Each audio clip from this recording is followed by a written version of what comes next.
लकपास मस्तूंग पर जो है वो BNP मेंगल का धरना जो है वो अख्तर मेंगल की क़यादत में 5वें रोज़ भी जारी है। और अख्तर मेंगल और उनके साथियों ने सड़क पर ईद की नमाज अदा की और ईद का दिन भी सड़क के ऊपर ही गुजारा।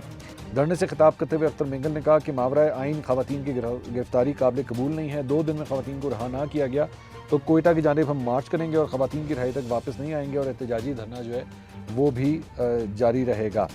और मतलब उन्होंने डेडलाइन दे दी है 2 दिन की कि जी 2 दिन के अंदर अंदर जो है ये आपने करना है। अब हमारे सोर्सेज जो है वो ये कह रहे हैं कि 10 तक की जो है वो जो माहिरिन बलोच को जो गिरफ्तार किया गया है MPO के तहत 10 तक मोस्ट प्रॉब्ली शायद उनको कोई रिलीफ मिल भी सकता है। अब उससे पहले क्या बलूचिस्तान की हुकूमत जो है माहिरिन बलोच को कोई रिलीफ देती है या नहीं देती, लेकिन 2 दिन की डेडलाइन जो है वो अख्तर मेंगल साहब की जानिब से अनाउंस कर दी गई है कि 2 दिन के अंदर जो है या उन्हें रिहा किया जाए या फिर हम कोयटा की तरफ मार्च जो है वो हम शुरू कर देंगे। तो अगले 48 घंटे जो हैं वो बड़े अहम हैं बलूचिस्तान के हवाले से।